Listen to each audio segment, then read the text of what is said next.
What if the most powerful ideas were never published, only planted?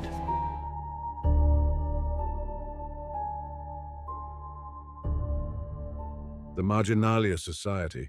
When the envelope arrived, it looked like something a cautious person would send to test whether the world was still made of paper. No logo, no return address. Just my name, Calder Hume, written in a careful, unsentimental script. The handwriting wasn't elegant, but it wasn't sloppy either. It carried the faintly aggressive neutrality of someone who had once been corrected for ornament and had accepted the correction as a philosophy. The stamp was Belgian. Stamps lie more often than people think. Inside were 3 items: a folded sheet torn from a legal pad, perforation ragged, a narrow photograph of an open book, taken close enough to show paper grain and the shine of old glue in the binding, a strip of pale blue paper with a single sentence typed in monospaced capitals. "You have been sighting a ghost." I sat with that sentence longer than with most of what had been published in my field that year. I'm not a superstitious person. I don't even like the word ghost outside of literature. In scholarship, it's usually a lazy metaphor, an excuse to give romance to a missing archive or an unattributed quotation. But the phrase had been aimed precisely enough to get under my ribs. On the legal pad page, someone had written a short set of coordinates, the way librarians do when they want to seem like they aren't giving you directions. NYPL, Schwartzman, Rare, PR 5397.A11872, PR 113, The Hinge. Beneath that was one line in the same careful script as the envelope: "Bring your own pencil, the pen is the point."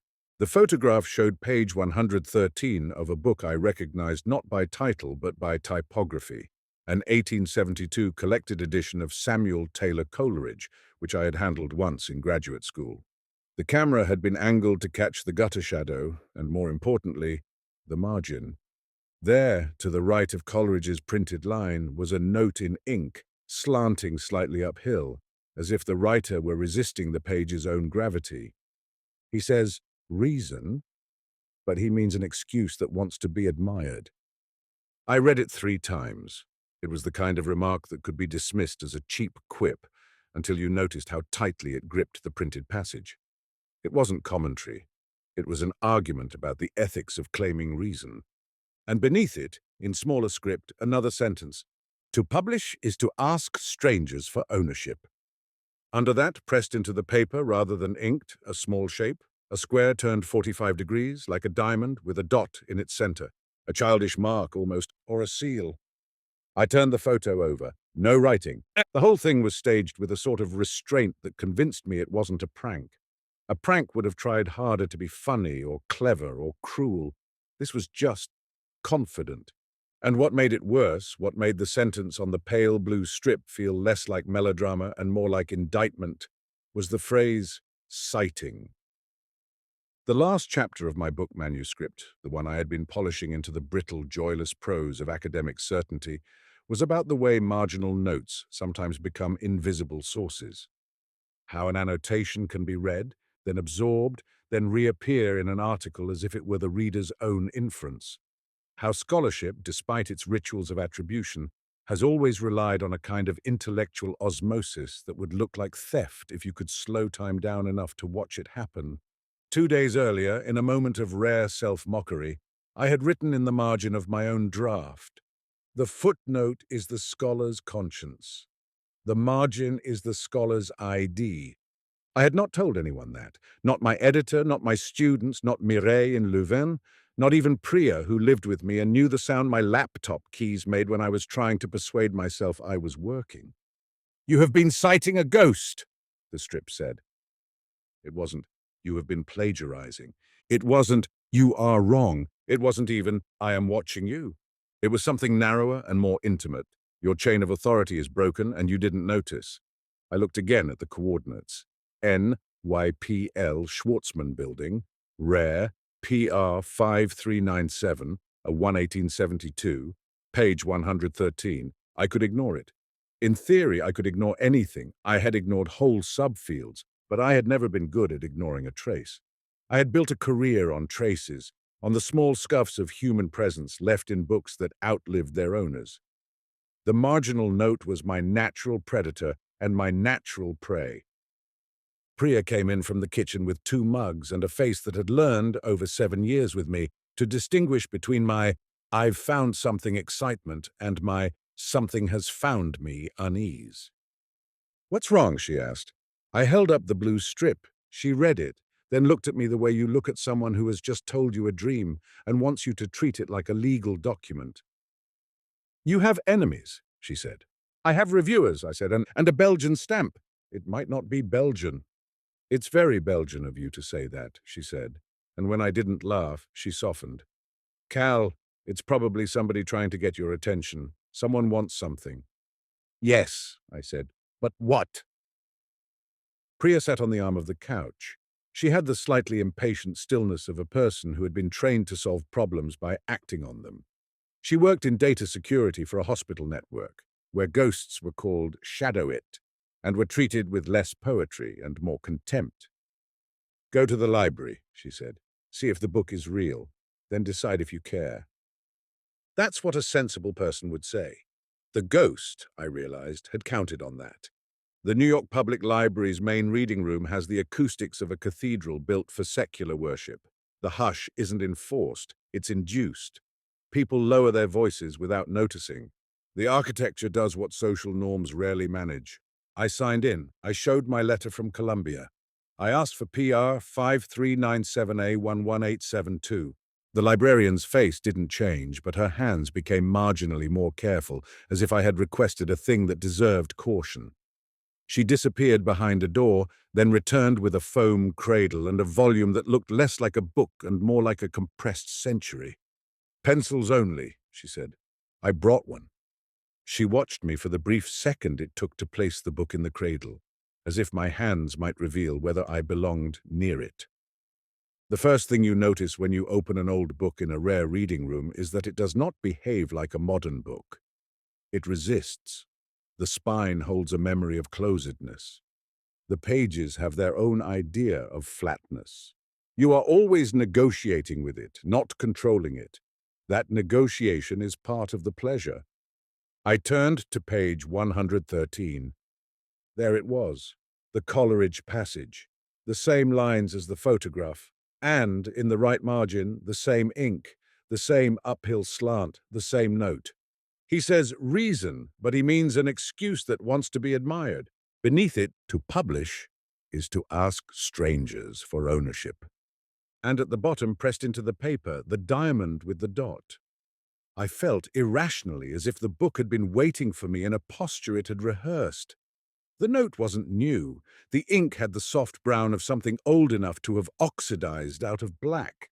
The indentation of the pen had slightly raised the ridges along the strokes, the way you get when someone writes with force and without hesitation. I checked the verso side of the page for bleed-through. Very faint. The paper was thick. I looked at the facing page. No notes.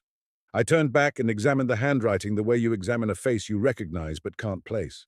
The letters were clean, almost printed, with a slight rightward lean. The T-crosses were short.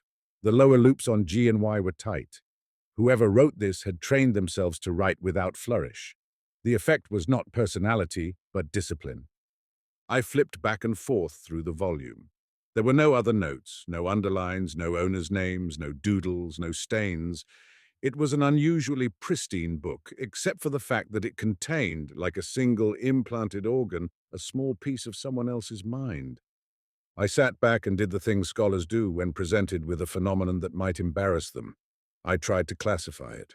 Possibilities. A single reader long ago wrote this note. The envelope was from someone who had discovered it and decided to involve me for reasons that had nothing to do with a secret network and everything to do with personal drama. A group of people had written such notes and were now contacting scholars as part of some project, maybe an art piece, maybe a guerrilla pedagogy, maybe a joke aimed at academics. Those perennial easy targets. The note had something to do with my manuscript. Someone had read it. Impossible, it wasn't public. Or had heard about it, or had inferred its themes. I was being recruited. Recruitment is a word I don't like, because it suggests I am the kind of person who could be recruited. But the phrase on the legal pad, "bring your own pencil," The pen is the point, was not mere instruction. It was an invitation to a ritual. I wrote the note down on a sheet of my own paper, copying the handwriting as best I could, because I wanted to see how it felt in my hand. It felt like trying to imitate a gate. You can copy the shape, but not the weight. Then I did what Priya would have done, if Priya were the sort of person who considered libraries an extension of her nervous system. I asked for the book's acquisition file. That took 3 forms, none of which were as dramatic as I wanted.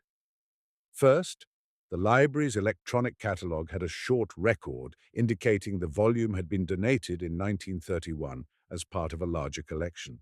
Second, the physical accession ledger, which I was allowed to view under supervision, listed the donor as ES. The rest of the name smudged, the ink faded. Third, the librarian told me politely that donor information was sometimes restricted, and in any case, the acquisition file wasn't always preserved. So the ghost could simply be an anonymous donor, she said, with the patient neutrality of someone who has watched many academic imaginations inflate. I thanked her and returned the book. Outside, the city's noise felt too blunt. I stood on the library steps and watched people move the way people always move in New York, as if time were an obstacle course and they were late for the finish. I took out my phone and did the second thing a scholar does when confronted with something unclassifiable. I reached for a colleague who might help me believe I wasn't losing my mind. I called Mireille Sands. She answered on the third ring, breathless, as if she'd been running.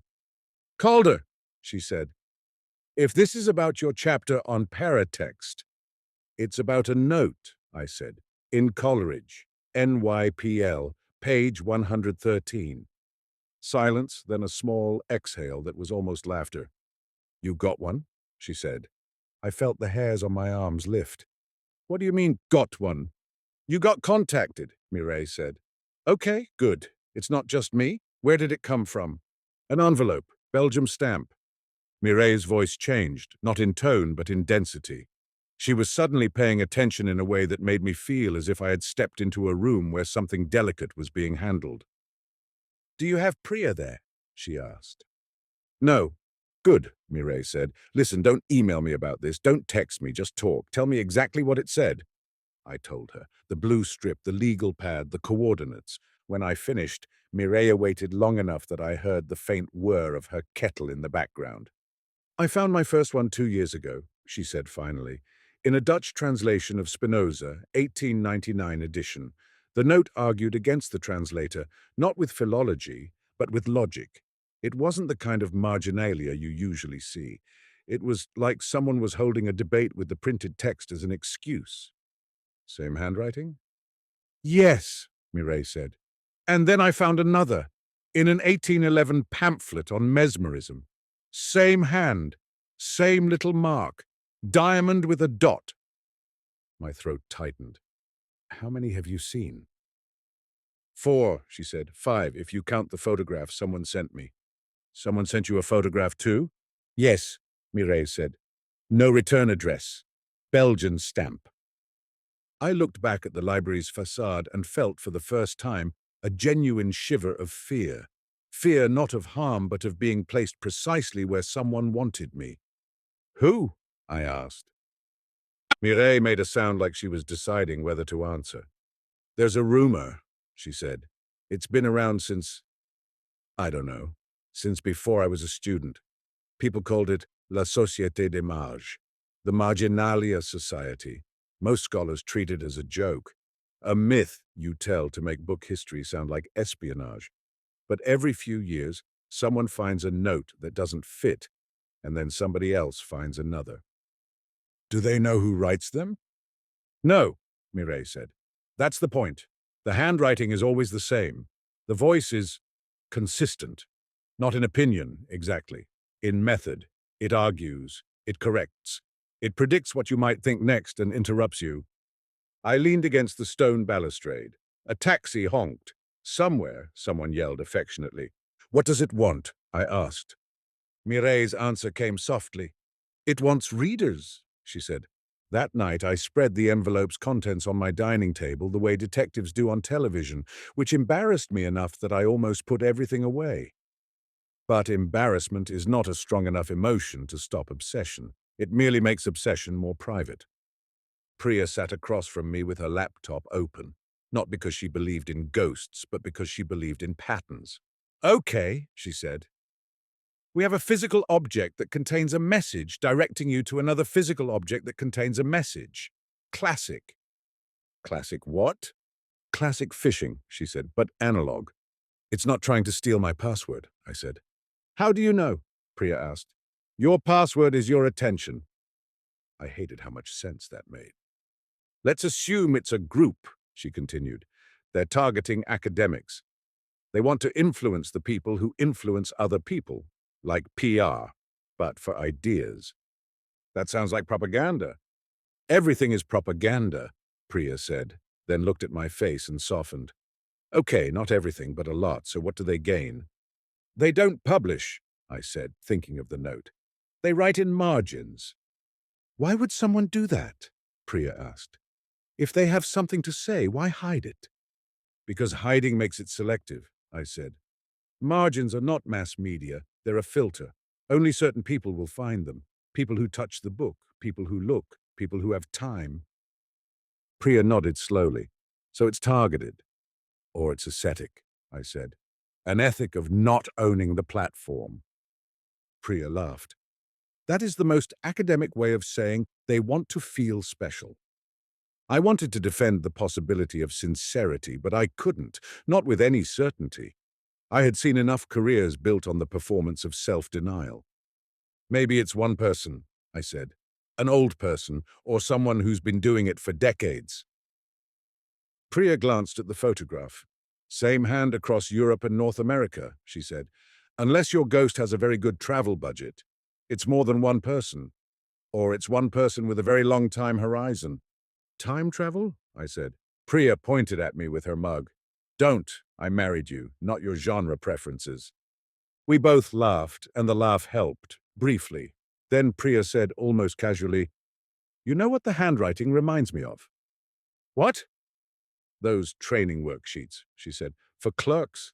Like early 20th century, everyone learns the same hand. It's not personal, it's standardized." I stared at the note again, and something in my mind shifted. Standardized handwriting, a taught script, a method, not an individual's flourish, but a discipline learned and reproduced. If the Marginalia Society existed, it might not be one ghost. It might be a choir trained to sound like one voice. And if that were true, then the most influential thinker who never published might not be a person at all. It might be a protocol. That thought made my stomach drop in a way I didn't expect. I had always found comfort in the idea of a single mind behind an argument, even when I knew it was an illusion. A protocol was colder, more durable, more plausible. Priya closed her laptop.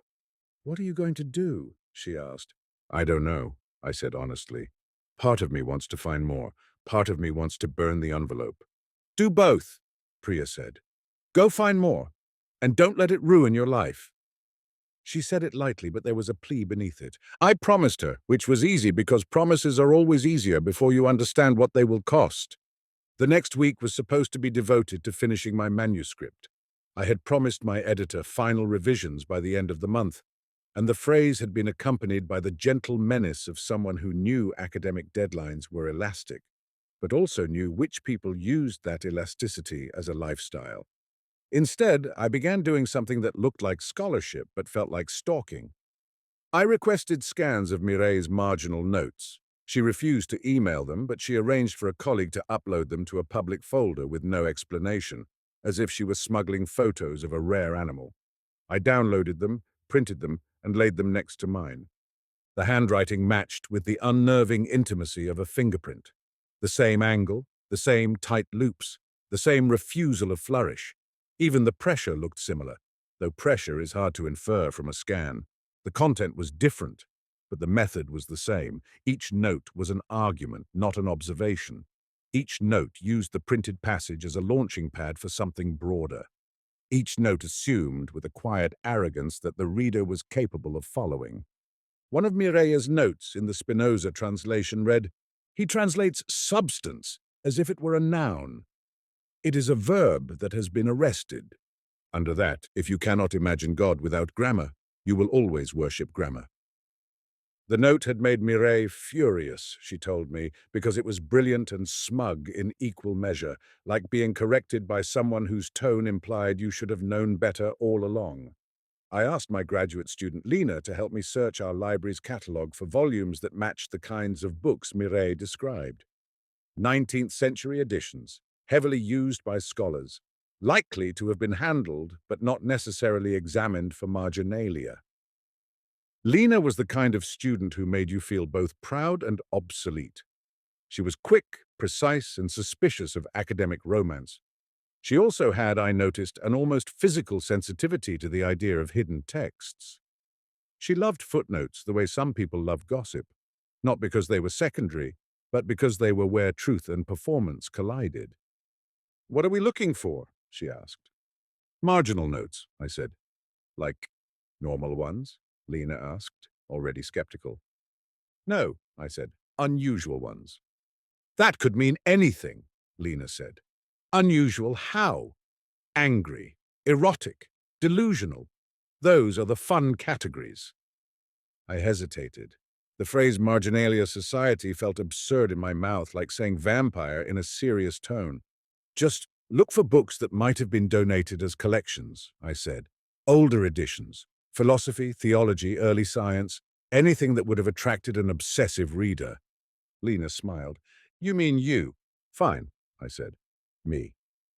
We found 3 candidates in our special collections: a 19th-century edition of Hume's treatise, a German-language pamphlet on early automata, and a battered copy of William James. The archivist brought them out with the same solemn carefulness I had seen at NYPL. I opened them with the reverence that was at that point no longer reverence but hunger. Nothing, nothing, nothing. I felt foolish and relieved in equal measure. The notes were rare, which meant either the society was selective or the whole thing was a coincidence inflated by our pattern-loving brains. Then Lena turned the William James volume to a passage on attention and quietly slid the book toward me. In the left margin, beside a sentence about the stream of consciousness, a note in the familiar hand. Stream is a metaphor for people who cannot tolerate the stillness of a pond. Below that, smaller attention is not a beam. It is a bargain you keep making without reading the contract. And at the bottom, the diamond with the dot. Lena's face went pale in a way that made her look younger. "You didn't write that," she said. "No," I whispered. We stared at it together, 2 academics confronted with the fact that someone else had been in this book with an intensity that now reached out and touched us. "How old is that ink?" Lena asked. I leaned close. The ink was brown-black, oxidized. The paper beneath the strokes was slightly indented. The note had been written with force, the pen pressed into fiber. "It's old," I said. "Not last week." Lena swallowed. "Okay," she said. "So this is real." The way she said real wasn't about ghosts. It was about the sudden collapse of a boundary she had assumed existed, the boundary between the official text and the unofficial one. "You know what this feels like?" she said. "What?" "Like finding out someone has been living in the walls," Lena said. "Not to hurt you, just watching, leaving notes." The archivist glanced over, irritated by our whispering. Lena and I went quiet. In the reading room, with its controlled air and its cultivated stillness, the marginal note felt obscene. Not because it was vulgar, but because it refused the room's premise, that knowledge could be contained in the sanctioned space of printed pages and catalogue records. The note was a breach, and it had been waiting. The next day I received another envelope, and this one was thicker. It had no stamp, just a postage label printed at a kiosk. It could have been sent from anywhere. The handwriting was the same. Inside was a photocopy of a page from William James, but not from my volume. The note was different. On the photocopy, someone had circled a sentence and written in the margin, "You are treating discovery as if it were treasure. It is compost." Under that, typed on another pale strip, "You are trying to find a person! Stop!" My mouth went dry. Priya watched me read it, her face tightening. "Okay," she said. "Now it's not cute. It's not threatening," I said, though I wasn't sure. "It's instructing you," Priya said, "like you're a dog." "I'm not a dog," I snapped, then immediately regretted it, because the anger wasn't at her. It was at the fact that someone out there had placed a hand on the back of my neck and nudged. I sat down, breathing too fast. On the back of the photocopy, there was a new set of coordinates. Leiden, UB, BPL 2030. The room where silence is enforced. Below, in the same careful script, ask for the book that has no title. Priya stared at the coordinates. "You're not going to fly to the Netherlands because of a note," she said. I opened my mouth, closed it, and felt the shame of a person whose answer had already been decided by something that looked like curiosity, but behaved like compulsion. "I have a conference in Leiden next month," I said weakly. Priya's eyes narrowed. "You didn't mention that." "I forgot." "You forgot," Priya repeated, and the way she said it was an accusation against my attention, not my memory. "Cal, this thing is hijacking you." "It's just an odd artifact," I said. "It's like a puzzle." "And you love puzzles," Priya said. "But the problem with puzzles is that they're designed. Someone wants you to solve it, which means the solution belongs to them, not you." The note in Coleridge came back to me. "To publish is to ask strangers for ownership." This too was a kind of ownership. Someone was using my hunger to guide me. "I'll be careful," I said. Priya laughed once, sharply. "You will not." I didn't argue. We both knew the truth. Leiden in early spring smells like water and bicycles and stone that has held centuries of dampness without complaint. The university library is modern in the way European modernity always is, glass and steel built around older bones, as if time had been renovated rather than replaced. My conference, Paratext and Authority, was exactly the kind of event that attracts people who can speak passionately for 40 minutes about the meaning of an asterisk. I gave my paper on Marginalia as unsanctioned peer review across time, and I was careful, very careful, not to mention the society. I cited known cases, Newton's annotations, Voltaire's snide notes, the usual canon of famous readers, because famous readers are the only ones we feel safe attributing power to. Afterward, in the hallway, Mireille found me by the coffee urn. She looked tired. Her hair was pulled back in a knot that meant she had given up on looking effortless. Her eyes were bright with that particular fatigue academics get when they've been living too long inside other people's arguments. "You came," she said. "You told me not to email," I said. She smiled. "Good boy." I glared and she laughed. "Did you get the Leiden coordinates?" she asked. "Yes," I said, keeping my voice low. Mireille glanced around, as if the conference itself might have ears. Then she leaned in. "Calder," she said.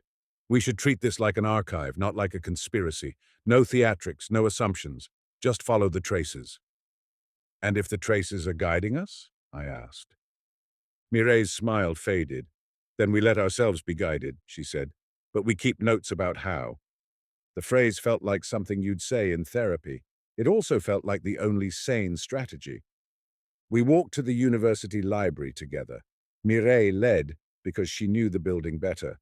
We passed a sign that said silence in 4 languages, which implied that even silence required translation.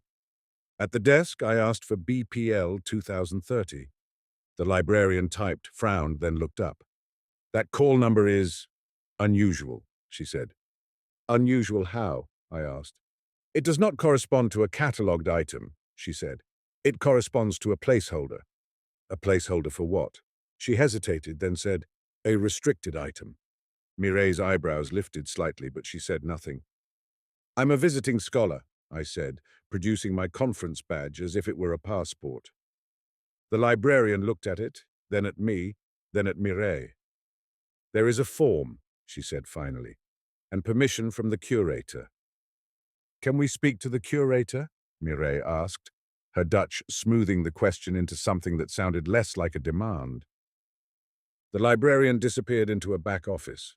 We waited under fluorescent lights that made every face look slightly unwell. When she returned, she was accompanied by a man in his 50s with a careful beard and the expression of someone who had spent his life negotiating between curiosity and policy. "I am Dr. Van Wyk," he said in English. "You requested BPL 2030. "Yes," I said. "And you said you wished for the book that has no title," he added, and the phrase sounded absurd in his mouth, as if librarianship had briefly become theatre. "Yes," I said, and felt heat rise in my cheeks. Dr. Van Wyk studied me. His gaze was not hostile, but it was not friendly either. It was evaluative. "Why?" he asked. I could have lied. Scholars lie all the time, usually by omission. But something in his tone suggested that lying would be both useless and insulting. "Because I've seen similar marginal notes in other volumes," I said, "and I have reason to believe there is one here." Dr. Van Wyk's face did something subtle, not surprise, not recognition, a small tightening, as if he were adjusting a mask. "You have seen the hand," he said. Mireille inhaled sharply. "You know about it?" she asked. Dr. Van Wyk glanced at the librarian, who retreated as if she had suddenly remembered an urgent task elsewhere. When we were alone, he said, "Some of us know. Some pretend not to. It is easier to pretend not to because knowledge is an invitation." He let that hang. "What is BPL 2030? I asked. "It is a box," he said, "not a book." "A box of what?" Dr. Van Wyk did not answer immediately. Instead, he asked, "Do you have a pencil?" I pulled one from my pocket. He nodded once, as if I had passed a test. "Come," he said. He led us through a secure door into a back area that smelled of cardboard and climate control. We passed shelves of grey archival boxes labeled with neat codes. The air felt thick with stored time. Dr. Van Wyk stopped at a cabinet, opened it, and pulled out a flat box with no label. He set it on a table and opened it. Inside was a single sheet of paper. It was thick, cream-colored, unlined. On it, in the familiar handwriting, was a single paragraph. "There is no book with no title. There are only readers who think the title is the book. If you wish to find us, stop looking for artifacts. Look for habits." Below the paragraph, there was the diamond with the dot. No date, no signature. Mireille stared at it as if it were an insult. "That's infuriating," she said. "It's clever," I said, and hated myself for the admiration. Dr. Van Wyk watched us. "This appeared in our secure Dropbox 3 months ago," he said. "No one saw who left it. There were no cameras in that corridor. There are now." "Did you analyze it?" I asked. "Of course," he said, and there was pride in his voice, quickly suppressed. "Ink composition suggests modern ink aged artificially, or an older ink preserved well. Paper is contemporary cotton rag. Handwriting matches other samples we have."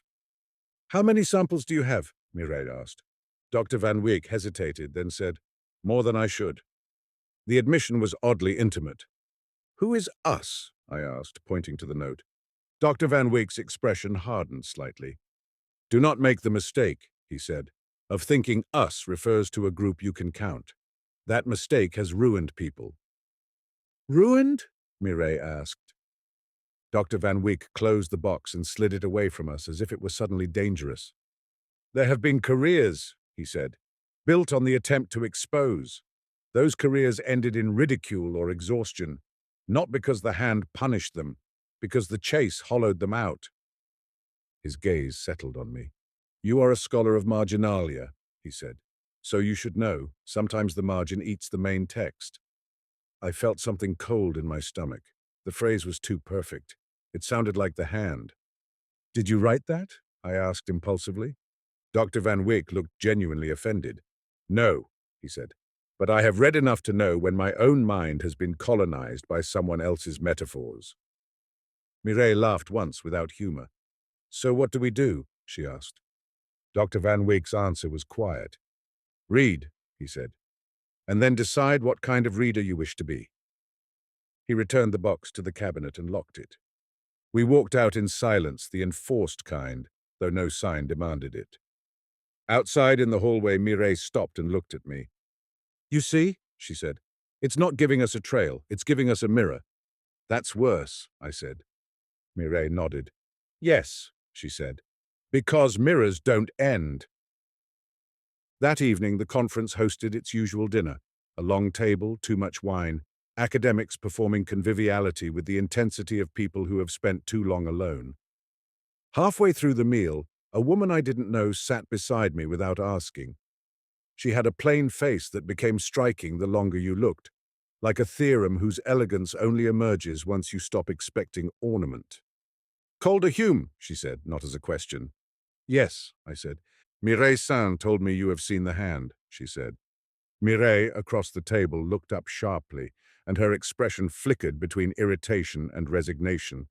"Calder," Mireille said. "This is Aline Koenig." Aline extended her hand. Her grip was firm, neither warm nor cold. "Are you part of it?" I asked, unable to keep the bluntness out of my voice. Aline's mouth twitched, almost a smile. "Part of what?" she asked. "The Marginalia Society." Aline glanced at Mireille, who shrugged slightly as if to say, "What did you expect?" "I don't like that name," Aline said. "It makes us sound like a costume." "So you are," I said. "I am adjacent," Aline said, "which is the only honest position." She picked up her glass, took a sip, and then said as casually as if she were commenting on the wine, "You received an envelope." My stomach tightened. Aline's eyes met mine, steady. "It's not a threat," she said. "It's a test." "A test of what?" I asked. "Of whether you can be addressed without being recruited by your own fantasies," Aline said. Mireille choked softly on her wine. I stared at Aline. "That's a strange thing to say." "It's a strange practice," she replied. I felt the table around us fade slightly, as if the conversation had created its own private margin in the room. "What do you want from me?" I asked. Aline's gaze flicked briefly to my conference badge, then back to my face. "We don't want anything," she said. "Wanting is expensive. It creates debts." "That's convenient," I said. Aline nodded, unoffended. "Yes," she said. "Convenience is not always a lie. Sometimes it is efficiency." Mireille leaned in. "Aline," she said, "don't speak in aphorisms. He'll think you're performing." Aline's expression softened slightly. "Fine," she said. Then to me, "You want to know who writes the notes?" "Yes," I said. "Or what?" Aline glanced at the candle on the table as if checking whether its flame was listening. "Come to the library tomorrow morning," she said. "Not the university library. The little one near the Peterskirk. The one with the bad coffee. Ask for a membership form. The librarian will give you a book instead." "That sounds like theater," I said. Aline shrugged. "Reality often borrows theater when it lacks other tools," she said. "Bring your own pencil." The phrase landed like a coin in my chest. It was the same as the first note. Mireille looked at me with a mixture of warning and curiosity. Priya's voice echoed in my mind. "Your password is your attention. I should have refused. I should have said no. I should have gone back to my hotel, called Priya, and promised to stop. Instead, I heard myself say, 'Okay.'" Aline's mouth curved slightly, not quite a smile. "Good," she said. "Try not to be disappointed. People always are." The small library near the Peterskirk was not impressive. It was one of those local places that survive by being stubborn rather than funded. The coffee was indeed bad. The librarian, an older man with a face like folded paper, watched me approach as if he had been told to expect a certain kind of trouble. "Membership form," I said. He nodded, reached under the counter and placed a thin book on the desk instead. No title on the cover, just plain cloth, dark blue, worn at the edges. I swallowed. The librarian said without looking at me, "You may read it here. You may not photograph it. You may take notes." "Okay," I said. He slid a pencil toward me anyway, as if testing whether I would accept it. I didn't. I used my own. I carried the book to a table in the corner. The room smelled of old paper and damp wool. When I opened the book, I realized immediately that it was not a book in the usual sense. It had no printed text. It was a blank notebook, its pages filled with handwriting. Dense, disciplined, consistent. The hand. On the first page, in that careful script, a sentence. If you are reading this, you have already agreed to something.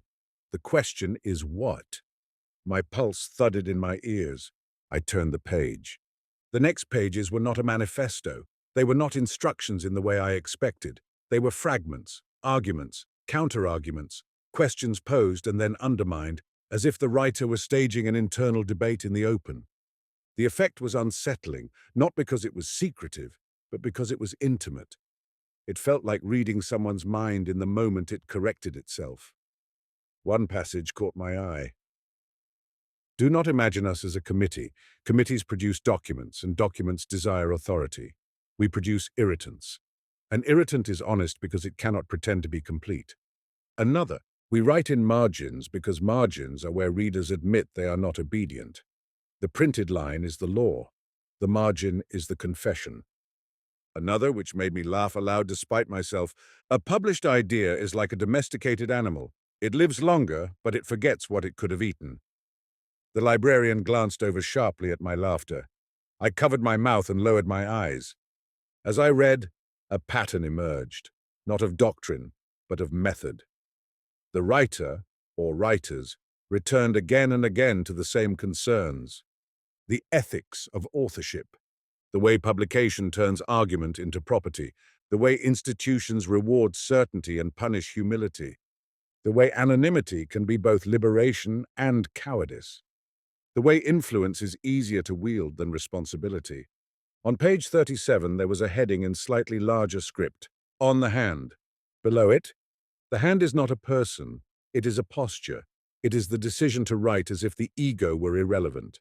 This is difficult because the ego believes itself to be the only reader worth addressing.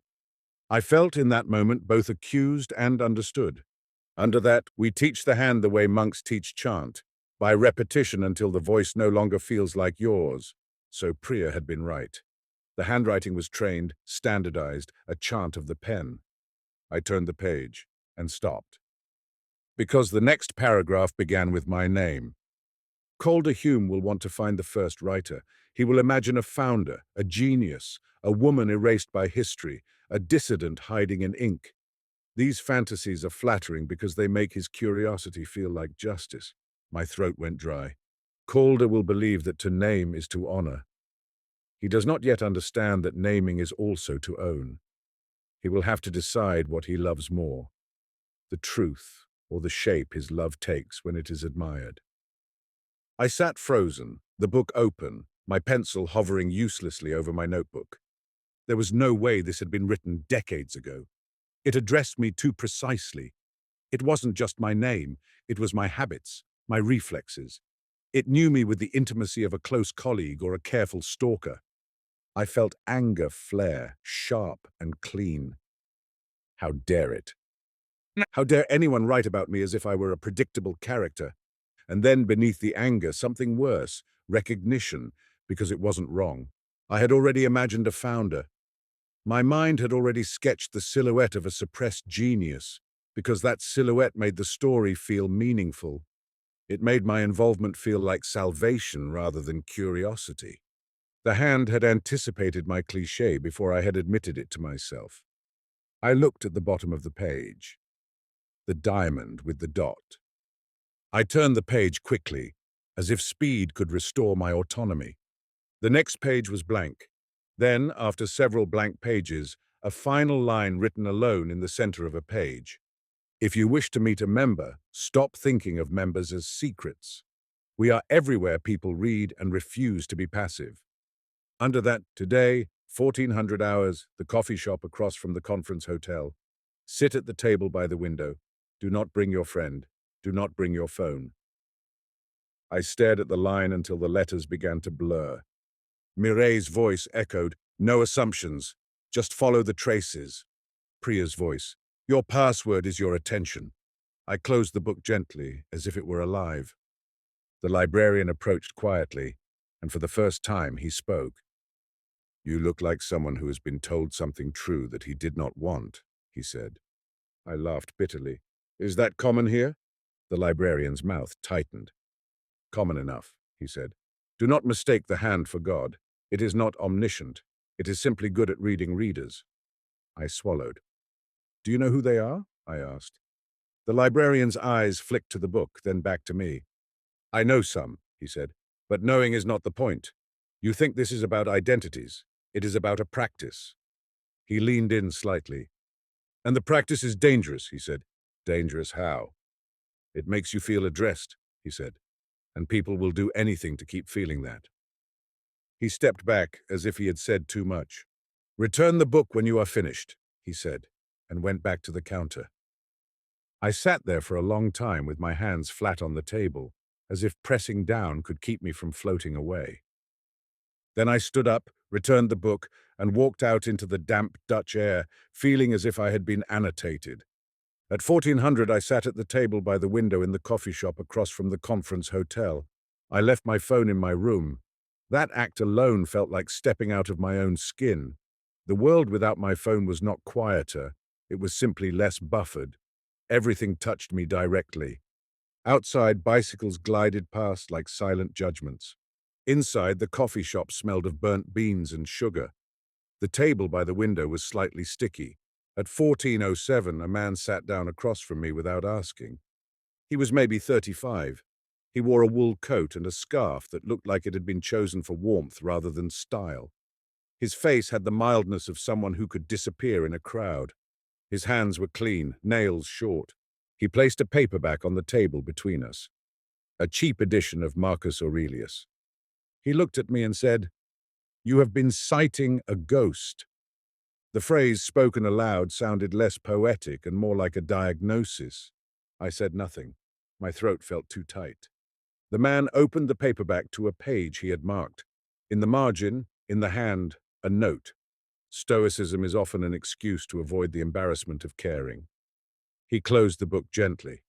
"My name is Jonas," he said. "Not my real name, but it will do." "Are you—" I began. Jonas held up a hand. "We don't do that," he said. "We don't confirm membership like it's a club. It turns practice into identity. Identity is a trap." "Okay," I said, though nothing felt okay. "What do you want?" Jonas smiled faintly. "The wrong question," he said. I fought the urge to roll my eyes. "Fine," I said. "Why am I here?" Jonas nodded, as if appreciating the adjustment. "Because you are curious," he said, "and because your curiosity has a particular flavor. You want to know who wrote the notes because you believe authorship is where meaning lives. You think meaning needs a body." "And you don't?" I asked. Jonas tilted his head. "I think bodies are where meaning is vulnerable," he said, "but not where it is owned." I stared at him. He spoke like someone who had rehearsed these sentences, but not in a cultish way, more like someone who had learned a language and was still careful with it. "Is it one person?" I asked. "The hand?" Jonas shook his head. "It began as one," he said, "or it began as a few, but that was long enough ago that the beginning has become myth, even for us. The hand is taught, the voice is maintained. The point is not to preserve a founder's genius. The point is to prevent genius from becoming property." "So it's ideological," I said. Jonas shrugged. "It is practical," he said. "Ideology is what people accuse you of when you refuse their incentives." "That's another aphorism," I said. Jonas laughed quietly. "Yes," he said. "I apologize. The hand trains you to compress. It is a margin habit." He leaned forward slightly. "You saw the notebook," he said. "Yes." "And it made you angry," he said. "Yes." Jonas nodded. "Good," he said. "Anger is better than worship." "I don't worship it," I snapped.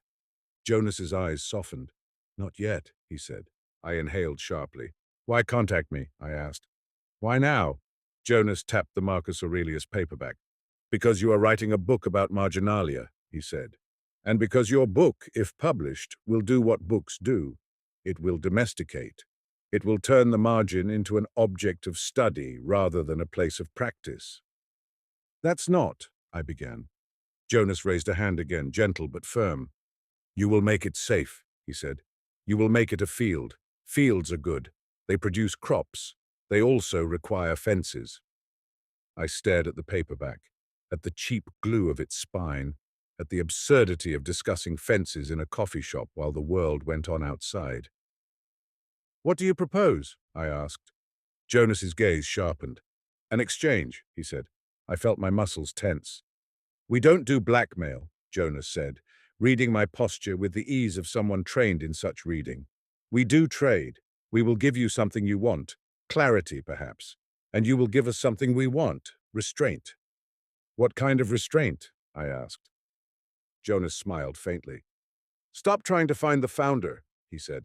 Stop trying to name us in your book. Stop turning the hand into a spectacle. And if I don't? I asked. Jonas's expression didn't harden, but it cooled.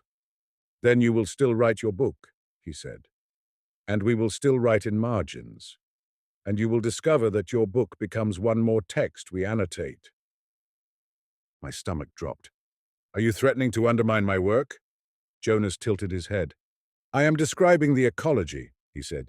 You cannot publish about us without becoming part of us. The moment you write about the hand writes back. That is not punishment. It is reciprocity. I sat back, the chair creaking. Who are you? I asked again, quieter. Jonas's gaze held mine. I am someone who learned to write without signing, he said. Someone who was tired of watching ideas get turned into careers. Someone who wanted to argue without becoming a brand. That's noble, I said, unable to keep the sarcasm out. Or it's cowardly. Jonas nodded. Yes, he said. Both. Anonymity is both. That's why it's interesting. It forces you to confront your motives. I hated him a little for that. Then Jonas did something that surprised me. He slid a folded piece of paper across the table. Read, he said. I unfolded it. It was a photocopy of a page from my own manuscript. My blood went cold. In the margin, in the hand, a note beside a paragraph I had written about attribution. You keep saying, we owe. Who is we? Who is owed? You are laundering authority through pronouns. Under that, your ethics are sincere, your incentives are not. I stared at the photocopy, the words swimming. How did you get this? I whispered. Jonas's face did not gloat. It looked almost sad. Because you are not as private as you think, he said. Because drafts circulate. Because people talk. Because the university is a small town with better vocabulary. My throat tightened. I imagined my editor, my students, my colleagues, anyone. This is... I began. It's not about you, Jonas said, and the phrase landed like a slap. That's the hardest thing for scholars to accept. You are not the protagonist of the ideas you study. I stared at him, anger and shame and fear mixing into something like nausea. What do you want me to do? I asked, voice thin. Jonas leaned forward, lowering his voice. I want you to notice something, he said. Your field trains you to think that uncovering is ethical, that exposure is justice. Sometimes it is. Sometimes exposure is just another form of capture. He tapped the photocopy. You want to expose the hand, he said. Why? Because you think you will liberate it? Or because you think you will own the story of it? I opened my mouth, but no answer came cleanly. Jonas sighed. I am not here to recruit you, he said. I am here to warn you. The hand is not a group you can join like a society. It is a habit you can acquire, and habits don't care about your consent once they get inside you. I stared at him. Then why contact me? I asked again, softer. Why send the envelope? Jonas's eyes met mine, and for a moment the rehearsed tone fell away. Because you have influence, he said simply, and because you are not cruel, and because we have learned that if we do not speak to people like you will speak about us anyway. He sat back. We want to remain a ghost, Jonas said. Not because we want mystique, because being a ghost is the only way to keep our arguments from becoming someone's property. My mind flashed to the Coleridge note. To publish is to ask strangers for ownership. I swallowed. What's the exchange? I asked. Jonas looked relieved, as if I had finally stepped into the correct posture. We will show you something, he said. Something that might satisfy your curiosity without feeding your urge to name. But you must promise something in return. What? Jonas's gaze sharpened. You must promise that if you write about this, he said, you will do it in a way that cannot be used as a map. A map?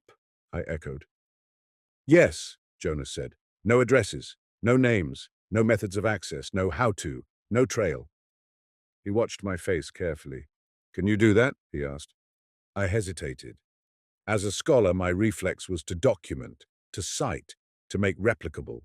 But replicability is not always innocence. Sometimes it's weaponry. I don't know, I said honestly. Jonas nodded. Good, he said. Honesty is a start. He stood up. Tomorrow, he said. 8 o'clock, same coffee shop. Bring nothing, not even your pencil. We will give you one. He walked away, leaving the Marcus Aurelius paperback on the table like a small abandoned altar.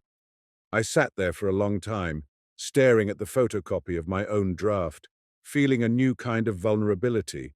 Not the vulnerability of being criticized, but the vulnerability of being read by someone who refused to play the usual game. Outside, bicycles kept moving. That night I called Priya. It was late in New York, she answered groggily. Cal, she said, are you okay? No, I said. There was a pause, then Priya sat up, the sound of sheets shifting loud in my ear. What happened? She asked. I told her, but not everything. I didn't tell her about the meeting, not at first. I told her about the notebook, about the page with my name. I told her someone had obtained my manuscript draft. Priya was silent for a long time. That's a breach, she said finally. Yes, I whispered. Not a metaphorical breach, Priya said. A real one. Someone accessed your work without permission. Yes. Priya's voice sharpened, professional now. Did you leave your laptop unlocked? She asked. No. Did you send drafts over email? She asked. Yes, I admitted. To my editor, to a colleague for feedback. Priya swore softly. Cal, she said, you are not paranoid enough for this. I know, I said, and felt tears prick my eyes, which surprised me. I wasn't crying from fear. I was crying from the sudden realization that I had been naive about my own intellectual boundaries. What are you going to do? Priya asked. I don't know, I said, and heard the despair in my own voice. Priya exhaled slowly. Listen, she said. Ideas are not worth your safety. If this feels like it's escalating, you stop. You walk away. You come home. You tell your conference people you got sick. I can't, I said automatically. Priya was silent. You can, she said quietly. You just don't want to. The truth of that hit hard. I'm not in danger, I said weakly. You don't know that, Priya said. And even if you're not in danger, you're being manipulated. That is danger of another kind. I closed my eyes. I feel addressed, I said, and hated the confession as soon as I said it. Like someone is talking to me in a language I didn't know existed. Priya's tone softened, but there was steel beneath it. That's how social engineering works, she said. They don't hack your computer. They hack your needs. I know, I whispered. Do you trust them? Priya asked. I thought of Jonas's calm face, the way he spoke as if argument were a form of hygiene. I thought of the note in my draft. Your ethics are sincere. Your incentives are not. No, I said, but I trust that they're serious. Priya sighed. Serious people do awful things, she said. I know, I said. There was a long silence, filled only by the faint hum of international connection. Promise me something, Priya said finally. What? If you meet them again, she said, and you feel even one moment of fear that isn't intellectual excitement, you leave. Immediately. No heroics, no curiosity. You leave. I swallowed. I promise, I said. It was the second promise I had made about this. The first had already begun to fray. At 8 o'clock the next morning, the coffee shop was quieter. The air smelled less like burnt beans and more like yesterday's sugar. Jonas was already there, sitting at the table by the window. He had a paper cup in front of him and a small cloth bag. He gestured for me to sit. I sat. "You came," he said. "I said I would," I replied. Jonas nodded. He reached into the cloth bag and pulled out a pencil, cheap, unbranded, sharpened to a fine point. He placed it on the table between us like a small offering. "You said not to bring mine," I said. "Yes," Jonas said, "because this is not about your tools. It's about your willingness to accept that you are not in control of them." I stared at him. "That's manipulative," Jonas shrugged. "Yes," he said. "So is publication, so is teaching, so is every attempt to shape another mind. We prefer manipulation that admits itself." I didn't like him, I realized, in the way you don't like someone who says things you know you can't easily refute. Jonas slid another object out of the cloth bag, a small notebook, thin, plain, with unmarked pages. "This is yours," he said. "You may keep it. You may write in it. You may burn it." "What is it?" I asked. "It is nothing," Jonas said. "That's the point. If you want to join a group, you want an object, an emblem, a membership card. We do not do emblems. We do habits." He opened his paper cup and took a sip, then continued. "You want to see something," he said. "Something that explains the hand without turning it into a founder story." "Yes," I said cautiously. Jonas nodded. "Then you must come with me," he said. "Not far, not dramatic." I hesitated. "Is this the part where I get led into a basement?" I asked, unable to keep the sarcasm out. Jonas's mouth twitched. "No," he said. "This is the part where you walk down a street." He stood up. I followed. We walked through Leiden's narrow streets, past canal water that looked like it had been thinking for centuries. Jonas didn't hurry. He moved like someone who was not afraid of being followed. We reached a building that looked like an ordinary office. Glass doors, a modest sign in Dutch, nothing that screamed secret. Jonas held the door for me. Inside, the air smelled of toner and paper. A receptionist looked up briefly, then went back to her computer. Jonas led me down a hallway to a small conference room. In the room, 3 people sat around a table. Mireille was one of them. Her presence made me relax slightly and tense immediately after, because it meant she had chosen this too. The other 2 were strangers. A woman with grey hair cut short, wearing a cardigan that looked like it belonged in a museum office, and a man in his 20s with a shaved head and eyes that looked too awake. On the table were books, old and new, hardcovers, paperbacks, a Bible, a physics textbook, a battered paperback of The Origin of Species. Jonas closed the door behind us. "This is not a council," he said, as if anticipating my thoughts. "It is a practice session." The grey-haired woman stood and extended her hand. "I'm Elise," she said. "Not my real name, but you'll remember it because you want to make us people." I shook her hand. The young man nodded at me but didn't speak. Mireille gestured for me to sit. I sat. Jonas pulled a chair for himself and sat at the head of the table, not in a position of power, but in a position that suggested he was facilitating. Elise opened a hardcover book, Kant, in German, and slid it toward me. "Read the passage," she said. I looked down. The passage was about autonomy, Kant's insistence that morality requires self-legislation. In the margin, in the hand, a note. He thinks autonomy means you are your own king. Autonomy means you have no king, including yourself. I read it twice. It was good, irritatingly good. Jonas watched me. "You see," he said, "the hand does not decorate. It intervenes." The young man, who finally spoke, said, "And it can be wrong." His voice was flat, blunt. Elise nodded. "Yes," she said. "It must be able to be wrong. Otherwise it becomes scripture. We are not building scripture." Mireille leaned forward. "This is what I wanted you to see," she said to me. "It's not one person writing in 100 books. It's a method of argument that people learn and practice together." Jonas reached for the Darwin paperback. "Now," he said, "watch." He opened to a passage about natural selection. He read it aloud, slowly, as if savoring the Victorian cadence. Then he closed the book and looked at Elise. "Argument?" he asked. Elise didn't look at the book. She looked at Jonas, then at Mireille, then at the young man. "Elitism," she said. "Not Darwin's, necessarily. The way readers use Darwin to justify cruelty." Jonas nodded. He looked at the young man. "Argument?" The young man shrugged. "Teleology," he said. "People read selection as if it aims. It doesn't." Jonas looked at Mireille. "Argument?" Mireille's face tightened. "Narrative," she said. "The way Darwin's prose makes randomness feel like plot." Jonas turned to me. "Argument?" he asked. I hesitated. I felt suddenly like a student in a seminar with no syllabus. "The moralization of mechanism," I said finally. "The way people smuggle value into description." Jonas nodded once. "Now," he said, "we write." He opened the Darwin paperback to the passage again and placed a blank sheet of paper beside it. Each person took a pencil.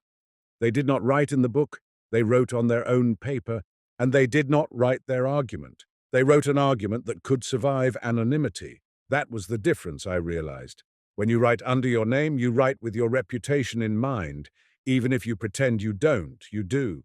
You choose your risks accordingly. You avoid certain kinds of vulnerability.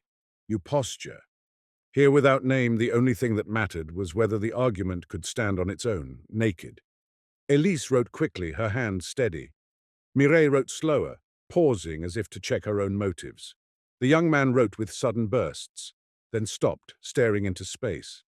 Jonas wrote last, as if waiting to see what the others produced. I stared at my blank sheet, pencil poised, and felt a strange panic. It wasn't writer's block. It was ego withdrawal. Without my name, what was the point? The question embarrassed me, but it was honest. The margin, I realized, was not just a physical space. It was a psychological one. It required you to accept that your words might matter without you mattering. That was intoxicating and terrifying.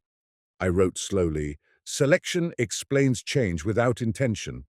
The reader keeps reintroducing intention because intention makes cruelty feel like fate rather than choice." I paused. It felt too moralizing, too much like me. I crossed out cruelty and wrote consequence. Better. I wrote again, "A description of how things persist becomes, in the reader, permission for how things should persist. This is a failure of reading, not of biology." I put my pencil down, heart thudding as if I had confessed something. Jonas collected the sheets. He read them silently, then stacked them. "Now," he said, "we choose." He looked at Elise. "Which is most useful?" Elise pointed to Mireille's. Mireille looked surprised and slightly offended. The young man pointed to mine. I felt heat rise in my cheeks. Jonas read mine aloud. He didn't praise it. He didn't critique it. He simply read it, as if the act of reading was the only recognition allowed. Then he did something that made my stomach drop. He began to copy my words into the margin of the Darwin paperback, in the hand. His handwriting shifted as he wrote. It became the disciplined script I had seen in the books. The letters lost personality, the slope became consistent, the loops tightened. It was as if Jonas's hand had been trained to disappear. When he finished, he pressed the pencil tip into the paper at the bottom, making the diamond with the dot. He closed the book, and suddenly my words were no longer mine. They were part of the hand. A quiet vertigo hit me. Jonas looked up. "Do you understand now?" he asked. I swallowed. "You're manufacturing a single author," I said. Jonas nodded. "Yes," he said, "because readers trust a voice more than they trust a crowd. They trust coherence. They trust style. We exploit that bias to smuggle plurality into the shape of singularity." "That's deceptive," I said. Jonas's eyes held mine. "Yes," he said, "and so is the myth of the solitary genius, which academia still worships. We are using deception against a deeper deception." Mireille leaned back, arms crossed. "It's also protection," she said. "If the notes appeared to be written by many different hands, libraries would dismiss them as random graffiti. The hand makes librarians, like Van Wyck, take them seriously." Elise nodded. "The hand is a mask," she said. Not for secrecy, for legibility. The young man spoke again. And it trains us, he said. It forces discipline. You cannot write like yourself. You have to write like the argument. I stared at the Darwin book, now containing a note that had originated in my mind and had been stripped of my ownership within minutes. It felt like theft. It also felt like liberation. I hated that both were true. Jonas watched me. This is what you've been citing, he said softly. Not a person, a practice, an ecology of argument that refuses the usual channels. He leaned forward. And now, he said, you must decide what kind of scholar you are. I felt my chest tighten. What do you mean? I asked. Jonas's voice was calm. You can write your book, he said, and you can expose us, and you can turn us into an object, or you can learn from us and change your book and change your practice. And if I do nothing, I asked. Jonas smiled faintly. Then you will still have been changed, he said. You cannot read this and remain the same. That's why it works. Priya's warning echoed. Habits don't care about your consent once they get inside you. I looked at Mireille. She met my gaze with a kind of apology. You didn't tell me it was like this, I said. Mireille's smile was small and tired. I wanted you to see it without my framing, she said. Otherwise you'd treat it as my opinion. Jonas stood. We're done, he said. For today. Elise began to gather the books. The young man stood and left without a word. Jonas handed me the thin notebook he had given earlier. Keep writing, he said, but be careful about what your writing wants from you. I stared at him. What about the founder? I asked, unable to let it go. The beginning. The first person who decided this.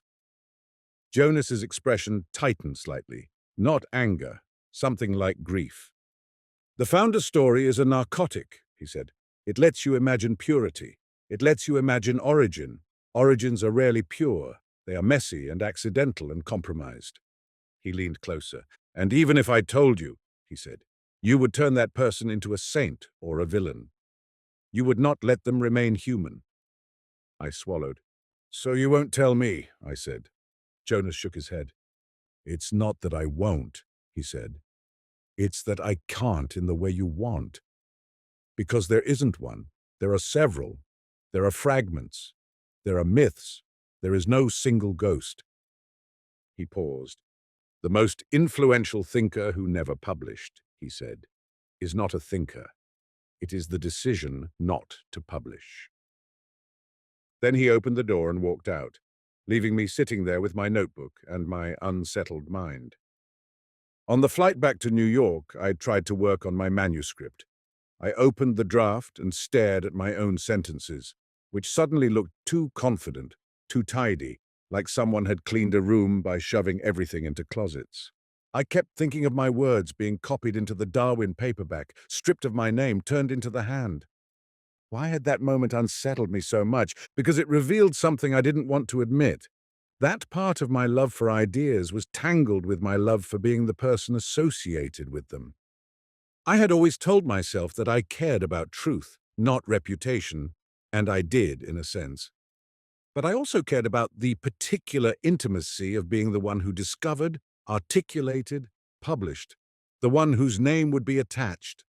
The hand had taken that intimacy and turned it into dust. I thought of my students. I thought of Lena's face when she found the James note, the pale shock, the sense of a boundary broken. What would it mean to teach them that ideas could be powerful without being owned? What would it mean to teach them that authorship was not the only form of responsibility? The thought felt both noble and impossible. Back home, Priya listened as I described the session in Leiden. I told her about the practice, about Jonas copying my note. Priya's face was unreadable. When I finished, she said, "So it's like an anonymity protocol." "Yes," I said, "but analog." Priya nodded slowly. "And they accessed your draft," she said, returning to the practical. "Yes." Priya exhaled sharply. "That's still not okay," she said, "no matter how poetic they are." "I know," I said. Priya looked at me for a long time. You like them, she said. I don't, I said automatically. Priya raised an eyebrow. I respect them, I corrected. Priya nodded as if that distinction mattered only to academics. They're playing you, she said. Maybe, I admitted. But they also showed me something real. Priya leaned back. Cal, she said quietly, you're not wrong to want an ecology of ideas that isn't driven by branding. But be careful. People who hate brands often just want to be the brand of not having a brand. I stared at her. That's annoyingly insightful, I said. Priya smiled. I know, she said. It's why you keep me around. I laughed, but the laugh didn't dissolve the tension in my chest. That night, I opened the thin notebook Jonas had given me. It was blank. I stared at the first page for a long time. Then I wrote in my own handwriting, if you write without your name, what are you protecting? Your humility or your fear? I wrote it again beneath, trying to flatten my letters to remove flourish. It looked like a child imitating adulthood. I closed the notebook and put it in my desk drawer like contraband. 2 weeks later, Lena came to my office during office hours without knocking. She looked agitated in the way she only did when something disrupted her sense of the academic game's rules. I found something, she said. My chest tightened. What? I asked. Lena placed a book on my desk. A cheap paperback. Modern, not special collections. Something she had pulled from the circulating stacks. It was a popular science book on neural networks, one of those glossy volumes aimed at making complicated things feel friendly. In the margin of a page about emergent behavior, there was a note in the hand. You keep calling it emergent because that word lets you avoid admitting you don't know what you built. Below, a system is not responsible. A builder is. A reader is too. At the bottom, the diamond with the dot. Lena's eyes glittered with anger. This is in our stacks, she said. Not rare books, not 19th-century editions. Someone is doing this now. Yes, I said softly. Lena leaned forward. Are you involved? She demanded. The question hit me like a slap. No, I said quickly. No.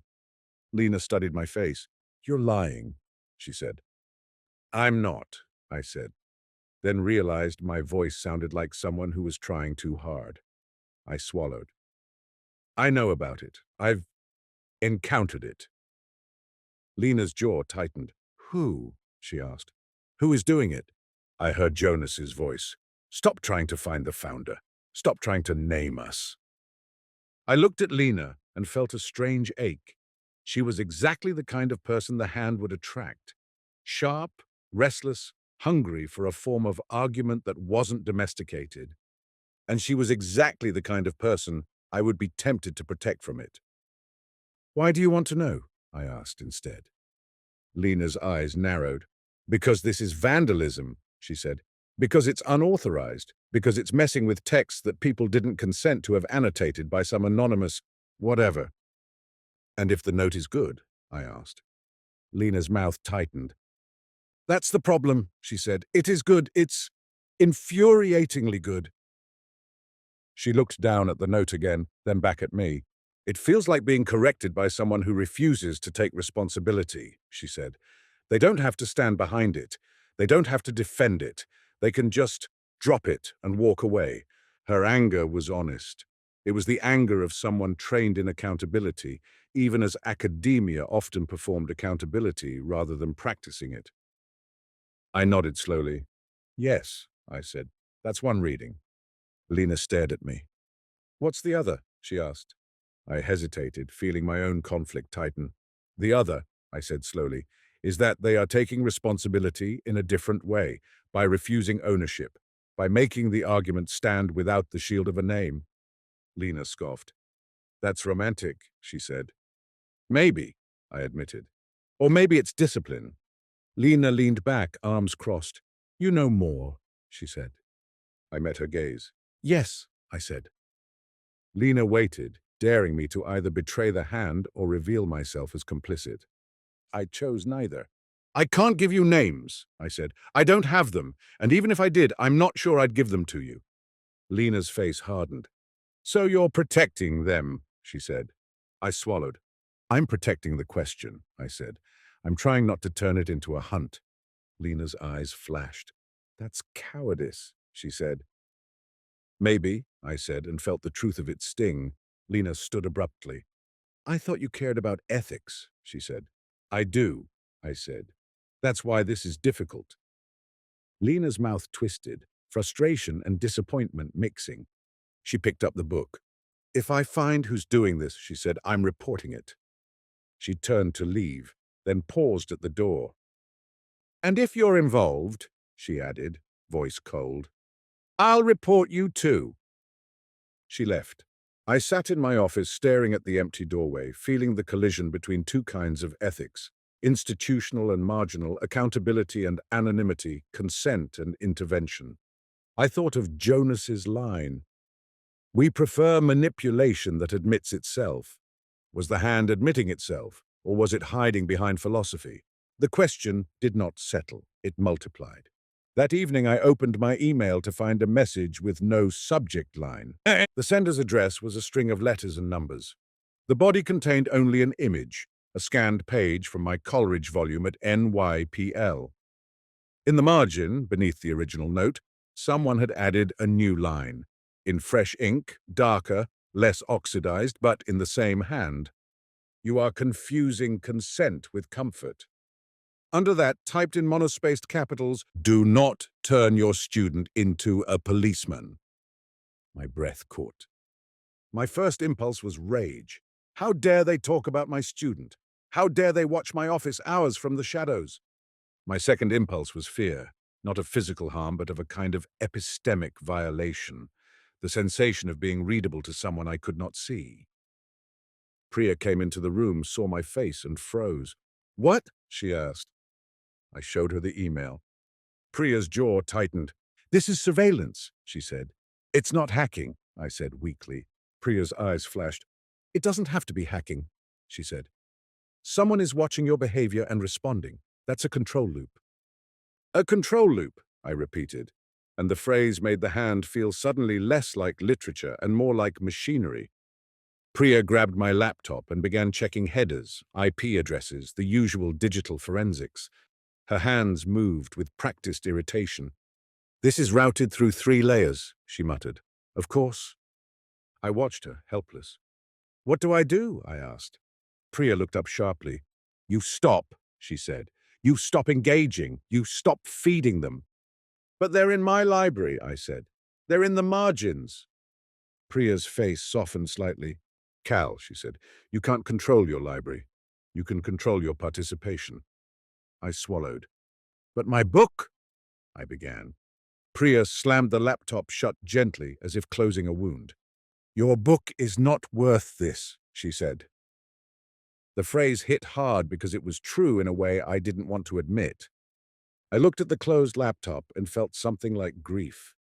Not grief for the book exactly, grief for the fact that the world of ideas I loved was not as clean as I wanted it to be, grief for the fact that anonymity could be both a refuge and a weapon, grief for the fact that my own desire to uncover, to know, to cite, could be used against me. That night I lay awake and thought about the hand's note in my draft. Your ethics are sincere, your incentives are not. It was cruel, it was accurate. And it was the kind of cruelty that could only be delivered by someone who knew the language of my self-justifications. I realized with a sinking feeling that the hand's greatest power wasn't its notes. It was its ability to make you argue with yourself. I did something the next day that surprised even me. I went to the library and requested the William James volume again, the one Lena had found. I wanted to see my own reaction without intermediaries. I sat in the reading room with the book open to the hand's note about attention. Attention is not a beam. It is a bargain you keep making without reading the contract. I read it until the words stopped being clever and started being personal. Then I did something I hadn't done with the first note. I wrote back. Not in the book. I was not ready to vandalize, to join, to cross that threshold. But on a separate sheet of paper, I wrote an argument in response. If attention is a bargain, then the contract is written by whoever benefits most from your attention. You are not the only signer. I wrote again. Anonymity can be a refusal of ownership. It can also be a refusal of consequence. How do you distinguish? I stared at those questions and felt unexpectedly calmer. The hand had been pulling me into a chase, a narrative of exposure and recruitment. But I could refuse the narrative and still engage the arguments. Maybe that was the real test. I went home and rewrote my manuscript's final chapter, not to include the hand, not to expose it, but to shift the chapter's premise from marginalia as hidden source to marginalia as ethical practice. I wrote about the difference between attribution and responsibility, about how anonymity can be both a shield and a discipline, about how publication creates ownership, but ownership isn't the same as accountability. I did not mention the society. I did not mention the hand. I made the chapter less sensational and more honest. When I finished, I felt a strange relief, like stepping out of a room that had been too full of mirrors. Then, in a moment of impulsive recklessness, I printed the chapter and placed it in a used book I had bought years ago, a cheap paperback of Hume's essays, and wrote in my own handwriting, in the margin beside a sentence about habit, "Habit is the ghost that lives in the body." I closed the book and left it on a bench in Riverside Park. I told myself it was an experiment, a joke, a harmless act, but I knew even as I walked away that I had done it because I wanted to feel what it was like to release words without control. I wanted to know whether I could tolerate being unreadable. A week later, an envelope arrived. No return address, no stamp, just a printed label again. Inside was my printed chapter. The exact pages I had printed, the exact staples I had used, the corner where I had spilled coffee. In the margin of page 12, beside a paragraph where I argued that anonymity could be ethical if it preserved contestability, a note in the hand, "Good." Now do you see the danger? You're beginning to love the margin as a stage. On the last page, a single line, "We returned your words because we do not steal. You are stealing from yourself." And beneath that, the diamond with the dot. My hands shook. Priya watched from the kitchen doorway, face pale. "They have your printer," she whispered. "No," I said, voice thin. "They have my bench." Priya stared at me. "You left it," she said. "You left it like bait." The shame in her voice hurt because it matched my own. "Yes," I said. Priya walked over, took the pages from my hand and looked at them as if they were contaminated. "This is escalation," she said. "It's response," I said weakly. Priya's eyes flashed. "Cal," she said, voice shaking with anger, "you are romanticizing violation because it's intellectual." I flinched. She was right. I had wanted to be part of a story, even if the story was about resisting stories, even if the story made me uncomfortable. I had wanted to be addressed. Priya set the pages down. "You promised," she said quietly. "If you felt fear, you'd stop." I swallowed. "I feel fear," I admitted. Priya's shoulders dropped slightly, as if the admission gave her something solid to hold. "Then stop," she said. I nodded, tears burning in my eyes, more from exhaustion than from sadness. "I will," I whispered. And I meant it. I did not mean I would stop thinking. That would be impossible. But I meant I would stop engaging the control loop. No more benches, no more coordinates, no more coffee shop meetings. I would write my book. I would teach my students. I would live my life. If the hand wanted to annotate, let it. I would not chase.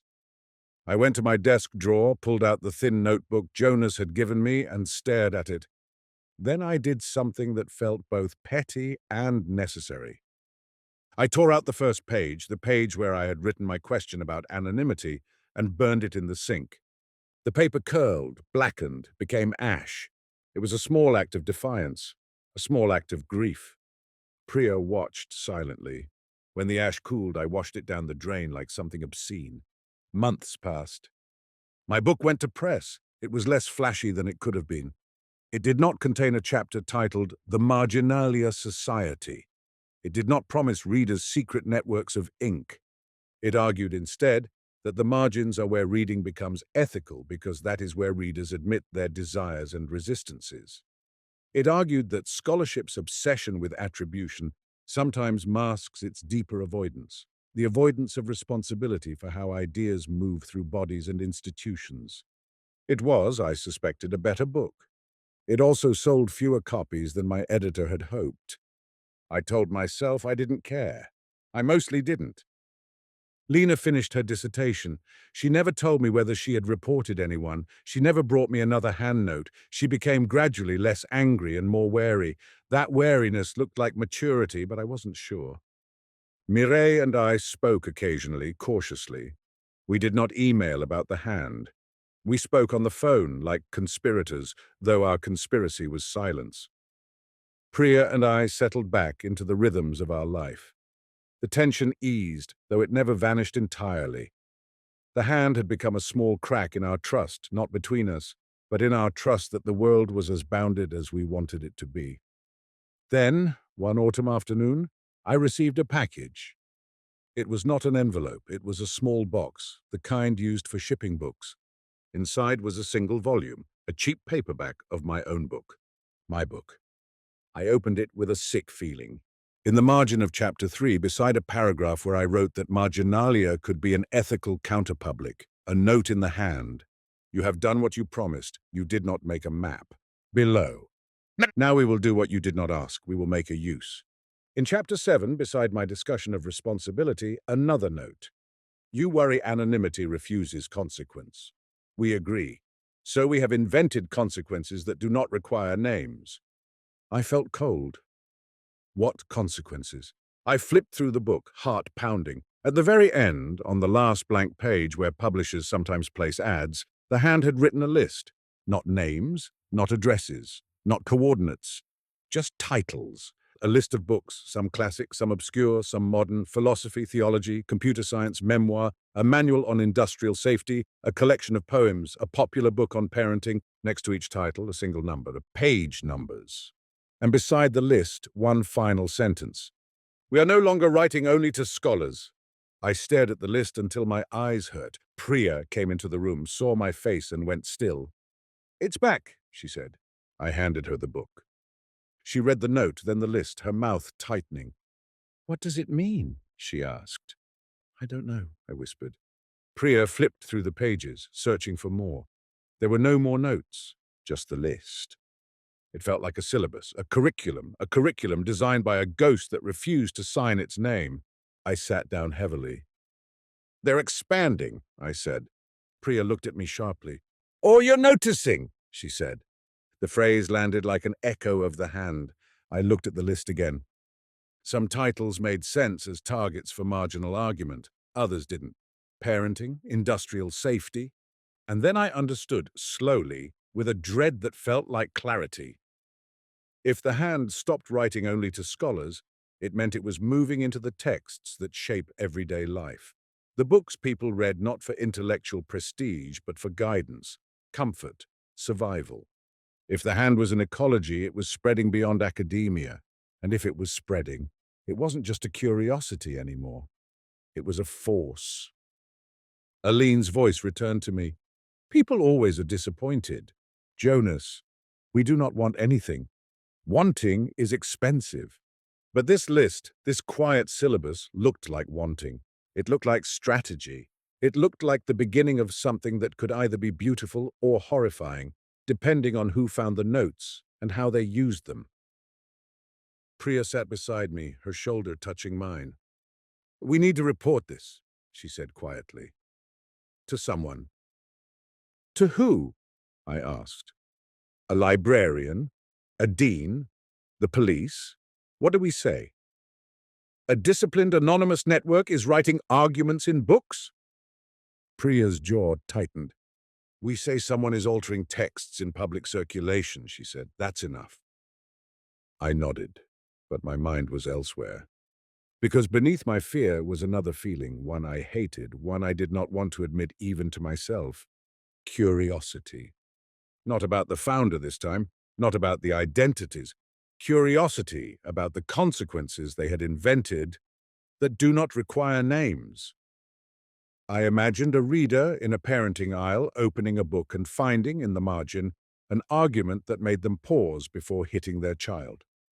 I imagined a worker reading an industrial safety manual and finding, in the margin, a note that reminded them that safety is not just procedure, but care.